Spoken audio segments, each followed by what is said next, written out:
This interview today is part of the Riley County Veterans History Project, and today is Wednesday, October the 15th, 2003. The interview is taking place at the Riley County Courthouse Plaza on 4th Street in Manhattan, Kansas. The World War II veteran is Jack Goldstein. He was born October 3rd, 1916, and he currently lives at I don't have your address here. I get your 222 Pine Drive, 22 Manhattan, Pine. Kansas. Okay, because I got your business address here for the address.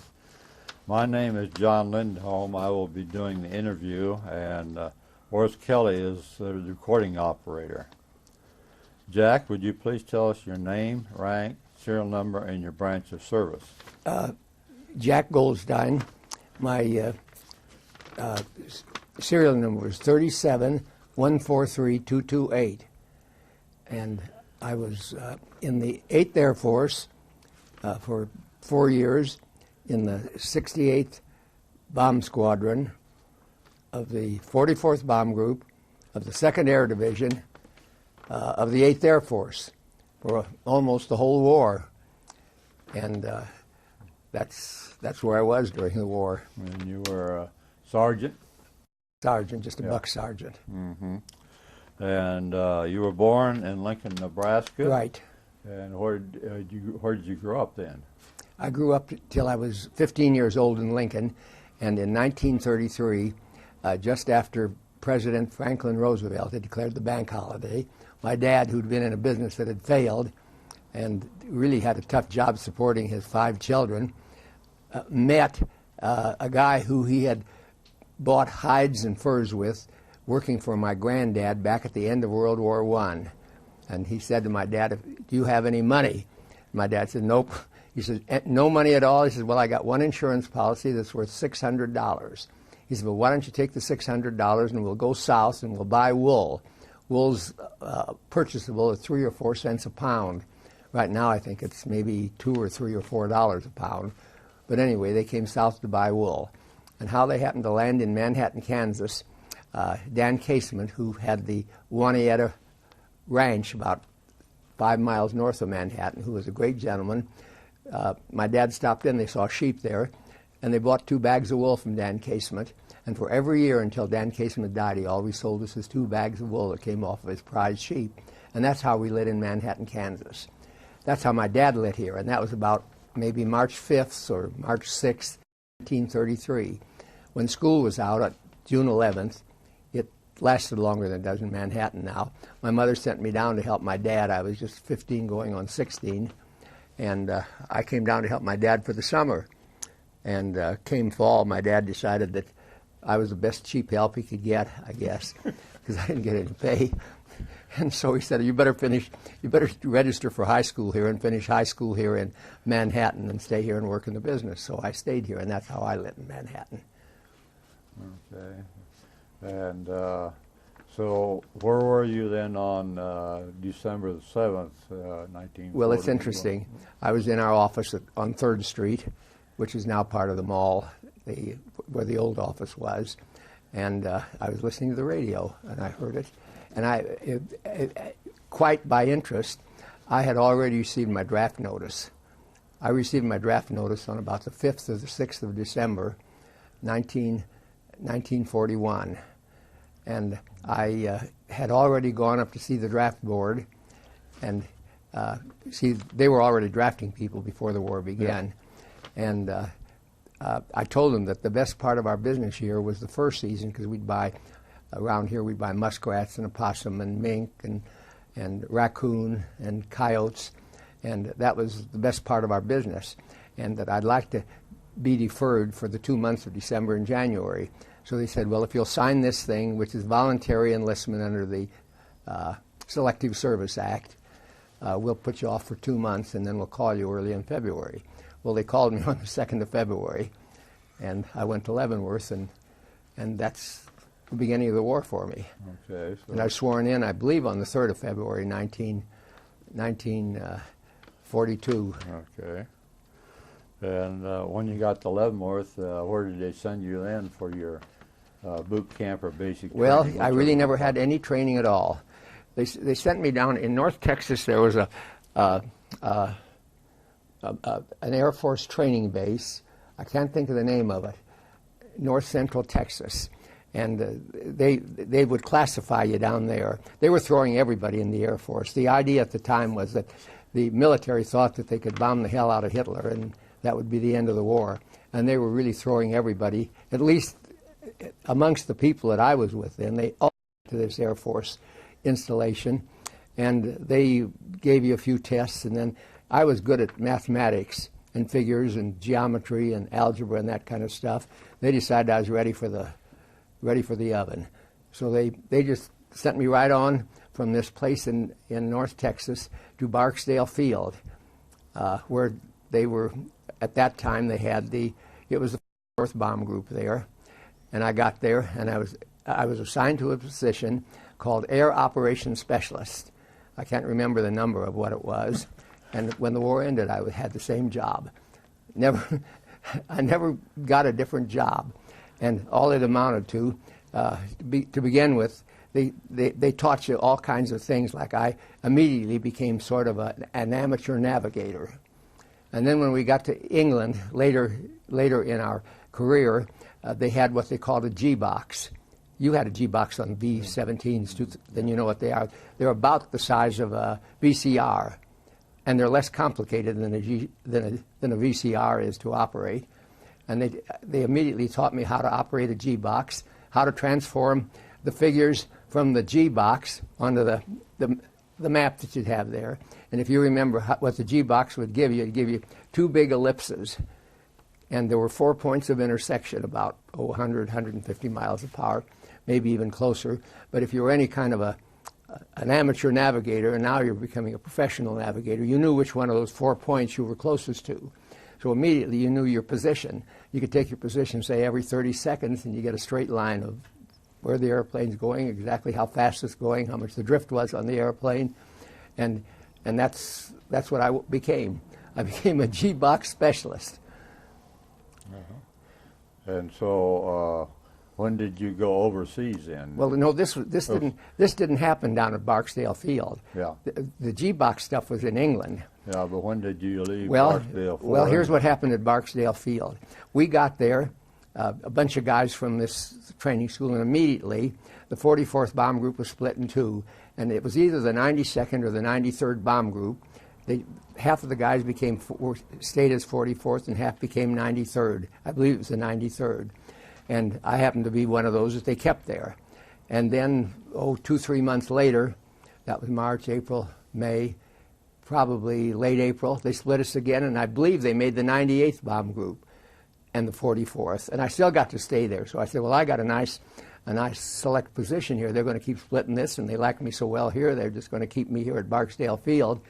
And the other guys will get to go off. One of them went up to either the 98th or the 93rd, went up to bomb in the Aleutians. Oh. And I believe the 98th went to Heliopolis in Egypt and started bombing there and supporting, at that time they were trying to keep the Germans from moving all the way across Africa. Well, anyway, that life didn't last long, because by June of 1942, they decided to move us down to Will Rogers Field in Oklahoma City, and we were preparing to go overseas as the 44th Bomb Group. But before that happened, I just remember, because I got to participate in it a little bit, while we were still at Barksdale Field, if you remember, in the beginning of the war, the Germans were just sinking American ships along the coastline unbelievably. And we went on anti-submarine patrol, and we did sink a few submarines, and I got to go on a few of those trips. We just go out and search for submarines, and if we see the submarines, we'd go down and drop depth charges in the area and hope to pull them out of the water. Now that was in B-24s? In B-24s. Okay. We did that probably April and May of 1942.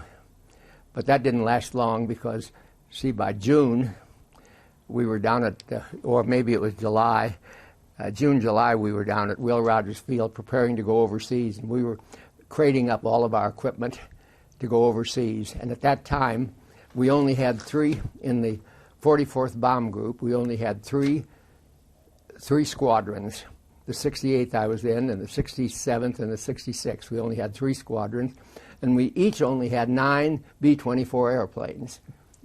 That's all we had. That's not enough for a normal squadron. Well, they could shoot down 9 in about 15 minutes if you went over the continent. Well, anyway, but that's all the planes we had. But we got prepared to go overseas, and I wasn't fortunate enough to get to go over on one of the airplanes. I was one of the guys that got to go over on the Queen Mary.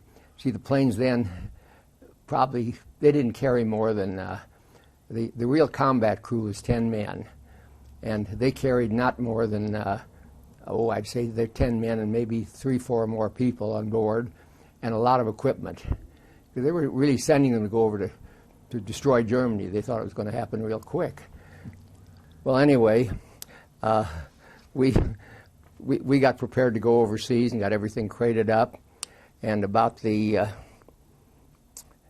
1st of September, I don't know why it took so long, about the 1st of September, maybe even the latter part of August, we got on a train and started easterly. Naturally, they don't tell you where you're going. And we ended up at Fort Dix. And then about the night of, about the 4th of September, the night of the 4th of September, they handed every one of the guys that was going over on the Queen Mary an 03 Springfield. Not a damn one of us had ever touched a gun yet at that point. We hadn't touched a gun, we didn't, and they hadn't taught us anything about how to shoot the 50 caliber machine gun. We had the same 50 caliber machine gun that you had on the B-17s, but they hadn't taught us how to shoot them either. But we hadn't touched a gun, and here we got these 03 Springfields right out of the Cosmoline box, supposed to clean them, and there wasn't a guy amongst us who even knew how to disassemble an 03 Springfield. We didn't know how to clean it, and there was no place to get paper to wipe paper or cloth to wipe the grease off. So we did the best we could, and then they gave us each 2 bandoliers of ammunition to carry. And on the 5th of September, they got us together and they took us down to the dock. And in that period also, they gave us a lot of shots to be sure that we didn't catch all kinds of weird diseases. And on the 5th of September, we went down to the dock, and there was a great big Queen Mary along the dock. We were going to go on the Queen Mary. So we were happy because we all figured that if we were going to go over on the Queen Mary, we'd have at least a battleship on each side of us to protect us. Well, anyway, on the 5th of September, the Queen Mary, in the morning, early in the morning, she started out, and we moved up the rivers, or whatever it is, the edge of the end of the river there by New York. Hudson River. Mm-hmm. And it went out in the Atlantic Ocean, and about noon, we figured, well, we should see our escort. But all of a sudden, about noon, this is the first day, all hell broke loose. And the British people on board we found out later, we thought maybe we were being attacked. They were just practicing their gunnery. And then they told us that the Queen Mary has no escort. Now this is September 1942. Queen Mary has no escort. She goes faster than the submarines and they can't catch her. And that month, the month of October, that was the next month, was the highest sinking of ships on the Atlantic Ocean by German submarines. So we went across in the next to the highest month of ship sinking on the Atlantic Ocean, but we never saw any German ships. And infrequently we would see something like a British ship or an American warship, but we'd go like hell. The Queen Mary, I would guess, could go about, she was surely going at least 30 miles an hour. That's 25 or 27 knots, or maybe even 30 knots. Go like hell. It moved fast. And we got to sleep this way. There were 22,000 men on board the ship, mostly American Air Force personnel. But there also were probably 2,000 or 3,000 English Air Force personnel, RAF people who'd been trained in the States that were going over to England to do their duty. And the trip across was uneventful, and then all of a sudden, on the morning of the 12th, we saw land, and it was Greenock, Scotland. That's by, it's up by, what's the big city in the north of Scotland? Glasgow? Glasgow, but Greenock is the port by Glasgow, and that's where we landed. And we got in, they took us off the board, off the ship. We still kept our guns that were still greasy with cosmoline. And we got on a train, and they took us down to a base not too far from London, where we stayed for about a week. And they said the reason we had to stay there is because Shipton wasn't quite ready to receive people. And then about the middle of September, or maybe the 20th of September, we moved up to Shipton, and we were there for the rest of the war, except for 1943 when we went down to Africa. Well, anyway, we moved back to Shipton, and shortly thereafter, something around the 20th of September, our airplane showed up, our 9 planes, and the other 3 squadrons, their 9 planes also, and we had 27 planes ready to go to war. And they weren't quite ready to go to war because they had to give them some training there, and they also had to learn about the operation of the navigation equipment, like the G-box that I was telling you about earlier. And I'd say September, October. I'd say that in October we had about at least 4 or 5 or 6 missions to the Channel ports, you know, where the German submarines were stationed, like Lorient and Brest and Le Havre, those ports, and we were bombing them just across the Channel. And we didn't lose any planes in the early part of the war. And that was 1942 fall.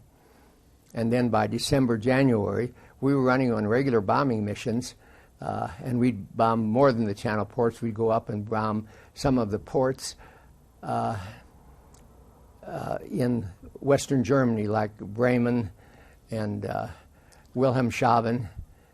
And we lost a plane, I remember, at Wilhelmshaven. There was a good friend of mine on board who was the bomb aimer, the bombardier, and he somehow worked his way through Europe and came back about 6 or 9 months later. He got shot down and came back. I remember that. But the end of 1942 and early 1943, we were not penetrating Germany, because if they tried a few penetration raids with the B-17s, as you probably remember, and it was without fighter cover, and the fighters couldn't go as far as they had to protect you in Germany. You were at the mercy of the German fighters, and they'd just pick you off like fleas. But anyway, come the center of 1943, somebody in the top command decided it was time to go after the Ploiesti oil fields. And our bomb group, as well as I think 4 other B-24 bomb groups, were selected to go into the Ploiesti oil fields at low level. And they practiced in England at low level, and the Germans probably interpreted that as a prelude to the invasion of Europe when they saw these planes flying low over England practicing. But anyway, that wasn't their objective. Then we flew down to Africa, and we took with us practically 100% of our both flying and ground personnel, and we landed at first we landed at Marrakesh, which is on the coast of Africa, on the west coast of Africa, and then we flew from there all the way over to Libya, and we were stationed at a place called Benina, Maine. I believe that was the name of the airport, and it was on the coast of Libya, and it was just an airport in the desert, and they still practiced low-level raids. And then they were supporting also at that time they were supporting with the B-24s that were there and in other places the invasion of Sicily, and then later the invasion of Italy across the toe of Italy, although the Germans didn't defend that invasion of Italy. And we were there, but then we participated in the low-level raid on the Ploiesti oil fields, and I think we sent out with all the bomb groups, I think there were 4 bomb groups, and the 4 bomb groups sent out about 165 B-24s, and they attacked the Ploiesti oil fields at absolutely minimum level. more than, I don't think the planes flew at more than 100 or 150 feet maximum, and they dropped bombs. And although they didn't accomplish their objective, they destroyed a lot of the facility. It set the Germans back a lot in their production of oil. But anyway, when the planes came back, I think 85 planes didn't return to Benina, Maine, and the other places they started from. About half of them, but they weren't all shot down. See, I think a half a dozen of them landed in Turkey. One of our planes I know landed in Turkey, and the crew that was on the plane that landed in Turkey were interned, and then about 6 months later they showed up at the base because the Turks just wanted to act like they were friendly to the Germans, but they weren't friendly to the Germans. Well, anyway, after that, we later supported. We went back to England, and then we went back to Africa again when the invasion of Italy was moving up the toe, more than the toe, it was moving up the base of Italy, and we supported for a while the actions of the army that was moving up Italy, or trying to move up Italy. And then the 15th Air Force came into being pretty strong, and they sent us back to England, and we just bombed out of England from there until the end of the war. And in my position as a sort of a radar navigator instructor, I wasn't on a regular flight crew. And the only time I'd ever go on a mission is if somebody was sick and they needed somebody, so they'd put me in there to substitute. And what I had to know how to operate the 50 caliber machine gun. I had to know how to operate because sometimes our missions would be at 26, 27,000 feet. I knew how to operate and live with the oxygen facilities, and I had to know what to do if I got shot down. No. But I was in a plane once that got shot up, but I never was in a plane that got shot down. So how many missions did you actually get into? I was probably in missions where my life was in jeopardy. In the whole war, not more than 6 or 7 or 8, maybe. Yeah. But I wasn't a principal. I was a substitute. Yeah. Yeah, we had substitutes in our group too. Mm-hmm. But my designation for the whole war, I had only one job. I was Air Operations Specialist. That's what they called me. Mm-hmm. So that meant you're down. And I sure wasn't overworked. You're down on the flight line working with. Well, I didn't do any work. I'll tell you, I never did so little in my life. You know, I've had a very active life in business. Yeah. I never did so little in my whole life. I never was on KP. I never was on guard duty. I never had any kind of dirty, and I'd eat at the combat mess. You know, you guys had a combat mess too. So I'd get the best food, and I did whatever I was. You know, in my idea of the thing is, you don't decide what you're going to do. You do what you're ordered to do, and you do it to the best of your ability. I did whatever I was ordered to do, and I did it to the best of my ability, and that was my war experience. Where were you on VE Day? Well, because I also had access to good information, I knew what was happening. You know, the intelligence area, what the hell they call it, would get information. I knew the war was about to end, so I got a pass to London about 2 days before for a week. See, we weren't flying. We were stood down for. We didn't fly after. See, the war ended on April, May, probably May 6th or something, and Hitler committed suicide on April 30th, I think. And about April 30th, the war was over. And we didn't fly any combat missions, let's say after, maybe April 26th or April 25th. So there was a big lapse in there. So they'd let those of us who were entitled to passes to get passes. Well, I got the hell out of the base and got a pass to London. I spent the week with the VE week in London. And I had a wonderful girlfriend. I would recommend her to anybody for a wife. I didn't marry her, but she sure made a good wife for somebody. So you were in on the celebration at Piccadilly Square, or where? I was all over London. I didn't know how to live then, though. I never was much of a drinker, and that was a period for a guy to be a big drinker. My girlfriend wasn't a drinker either, so we just enjoyed the visibility. Well, anyway, then the war in Europe was over, and immediately the urge was to get the planes back to the States and maybe get them out the Pacific. And we immediately, after the war was over, we immediately assigned as many people to each plane as we could, to fly, and we were going to fly them back to the States. And I was assigned to a plane that, when we landed by Boston, the plane only had 108 hours on it. It was a brand new plane. We were by then getting brand new B-24Fs and B-24Gs, late models, and we'd fought the war with, beginning with B-24Ds and Es, and now we were getting Gs and Hs, the late models that had considerable improvements. And incidentally, you wouldn't know this being in B-17s, the B-24s were designed with belly turrets, same as you had on the B-7. And we took all the belly turrets off when they'd come. We didn't fly with any belly turrets. At least our group didn't. We flew with no belly turrets. And the reason we didn't fly with belly turrets, see, a B-24 lands different than a B-17. The B-17 comes down, and well, I don't know whether you land on your front wheels or you land on your tail wheel or how, but the B-24 lands with it has to land with its tail down and its nose up. And they were killing, if the guy was in the turret, they'd land a little bit too low and they'd kill the guy that was in the turret. So they decided they were going to fly without the turret. We never flew with the belly turret.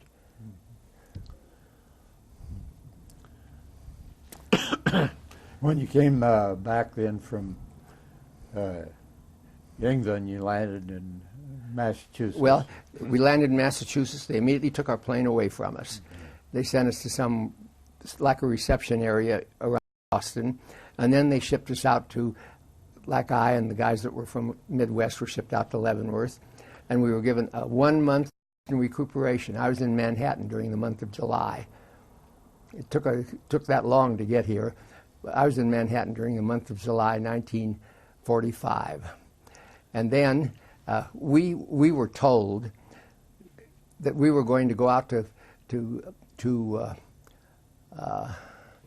in Kansas. There were two B-32 groups in Kansas. One was at Topeka and one was at Great Bend. Did you ever see a B-32? No. They never became operational, yeah. But they were supposed to be like the B-24 was supposed to be an equivalent of the B-17, which it never was. And the B-32 was supposed to be the equivalent of the B-29 made by Consolidated Vultee instead of Boeing. Well, anyway, so here I was in Manhattan for a month, and I decided, well, if I'm going to be in B-32s, I want to go down to Topeka and see one. So I went down to Topeka, and I had all my military credentials, and some asshole who was in charge of the, I shouldn't have said that, in charge of the Topeka Army Air Base wouldn't let me come on the base to see here I had all my European credentials with me, and I had my passport, and they wouldn't let me go on the base to see B-32s because I was probably a German spy. Maybe I was a Japanese spy. That was the dumbest thing that could be. Well, anyway, so I never saw a B-32. In fact, I've never seen one yet, and they only made 100 of them, I have later learned, and they carried about the same load as the B-29. Well, anyway, after a month in Manhattan, we reported back to Leavenworth. I did, and the guys around here, and they shipped us up to Sioux Falls Army Air Base. And then by our military occupational specialty, I was sent out to the Mountain Home Army Air Base at Boise, Idaho.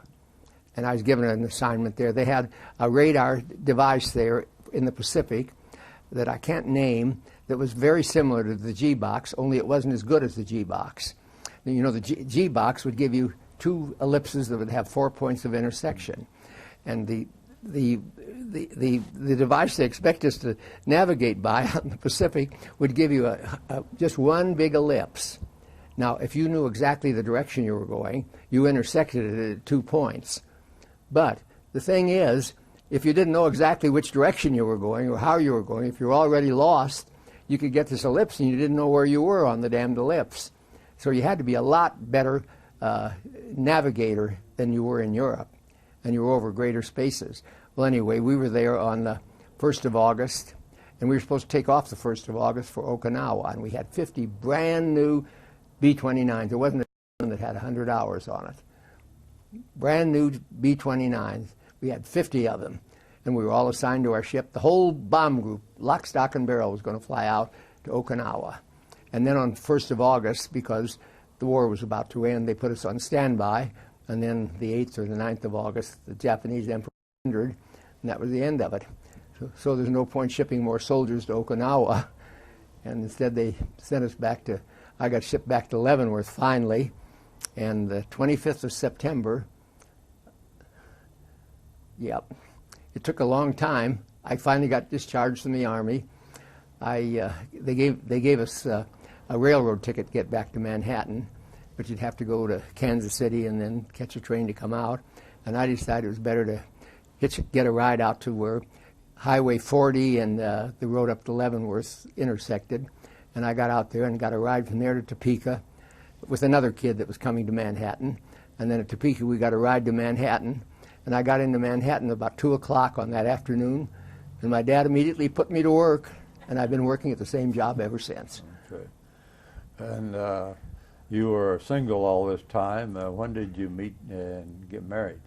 Well, I wasn't quite ready to get married, but I did get married in 1949. That was 3 years later. Mm-hmm. And my first wife, I lived with her until she died in 1980. Mm-hmm. And then I got married again to a lovely gal in fall of 1980. And by 1983, she decided she didn't like me very much, so she ran off and got a divorce. Okay. And then I got married to the gal I'm married to now 20 years ago. And we've been married 20 years. Yeah. Now then, you started out before the war in fur and pelt business. Now you're in the steel business. Well, when did this happen? Well, that's an interesting thing. See, my dad started the business, and my dad was a hard-working man. He'd work 24 hours a day if necessary, and in 1954, one of our trucks had a bad accident and he got killed. And just like that, I went from being chief laborer to chief Indian. And I had already decided that I was smart enough to not have, and the hide and wool business and pelt business is a very hard-working business. You work 24 hours a day, and sometimes you don't even make a living working 24 hours a day. And my dad had already started a little bit in the steel business, because as he'd go out to try and buy hides and wool and furs, he'd find people that steel wasn't distributed the way it is now around the country, that people wanted pipe or they wanted steel plates, and he'd buy them in Kansas City when he'd take a load of hides in to sell them. Then he'd bring back 5 ton of steel and deliver it to people who wanted it. And so we already had an idea that the steel business was a hell of a lot less work, and you could make more money, and the people who knew how to run a business didn't have to be quite as bright as they had to be in the hide and wool and pelt business. You have to know all about quality stuff. And if you buy take a mink's worth, say, $25 or $30, and if you don't know what the hell you're buying, it might be worth 50 cents. And you can't train people sometimes for that kind of business. So I decided I was going to have to change businesses. And after my dad died, I just proceeded to change the business. I abandoned the hide and wool business and the fur business, and I didn't have anybody that knew furs, and I didn't know them, and I didn't know wool either. I never been able to successfully learn about wool. But I knew about steel. I don't know why I knew about it, but I knew about it, and we immediately were successful in the steel business. Mm-hmm. And that's how we happened to change. But we're closing our plant in Manhattan right now. But that's for a different reason. See, we've got a different management coming on. I'm 87 years old, and anybody who's 87 who thinks he can run a business the scope of Steel and Pipe Supply Company is stupid. So I have to have young people there, and I have to let them make their decision. And they've decided, and it's a correct decision. In Manhattan, our business is within 200 miles of Manhattan, and the most expensive part of our business is transportation. And we've got a lot of plants in Kansas City and St. Louis and in Tulsa and in Longview, Texas, and now we've got one in Houston. We do business within 50 miles of the plant. And you can't, when you have to go, like out of Manhattan, the main place we were supplying was Colorado and western Nebraska, because the Kansas City plant took Topeka away from us, and our Tulsa plant took Wichita area away from us, and those are two of the best steel-consuming areas of Kansas. And this plant here is going to have to go anyway. The city's going to condemn the area, and to put a new plant in here, a new plant like we have in Kansas City or in Tulsa or down in Longview, Texas, costs $7 or $8 million. We decided it's better to put it in something in the big city where there's all the business you can handle if you're smart within 50 miles of your plant, instead of 250 or 300, or like when we go out to Colorado, it's 550 miles to Denver or Pueblo or Colorado Springs, which are the three towns where we did do a lot of business. But we didn't make any money out there. Yeah. Well, Jack, it's been nice visiting with you and learning about your growing up years, and also then your time in war during World War II, and on a B-24 crew. And since I was on a B-17 crew, I have a lot of the same time experiences. You know that you being a B-17 man, the guys that we had, you know, most of them were trained and hoped that they'd get on B-17s. None of them liked those B-24s. And I still study all this war stuff. I just love it. I love the Discovery Wings channel. I've learned more about B-24s, this is the truth, since I got out of the Army, watching television and reading books than I learned during the 4 years in the Army. And the B-24, compared to the B-17, it had 3 times as many accidents in training as the B-17. You don't know that because they didn't publicize that, but that's a fact. Yeah. We had 3 times as many accidents. That means that we lost a lot of guys before they ever got to war. I was once in a plane that was landing, and there was a crew ahead of us that had just come from the States. And you know, when they change an engine in a plane, you have to put slow time on the engine. And they were landing, and they landed. They had feathered one of their props, the engine on the far left, and they banked into the damn dead engine right in front of us. And you know, you can't do that on planes like a B-24. On a B-17, you might be able to do that. And the goddamn plane just cut right into the ground, and all 10 of them were just killed like that. Well, the B-24 had a higher wing load than a B-17. Oh, much. Well, the wing was half as big, I believe. Yes. And I believe it could fly a little higher, but that didn't mean a damn thing. It couldn't fly higher than the German fighters. Yeah. Okay, well, thanks for coming in, Jack, and we will give you some information here pretty soon. Good.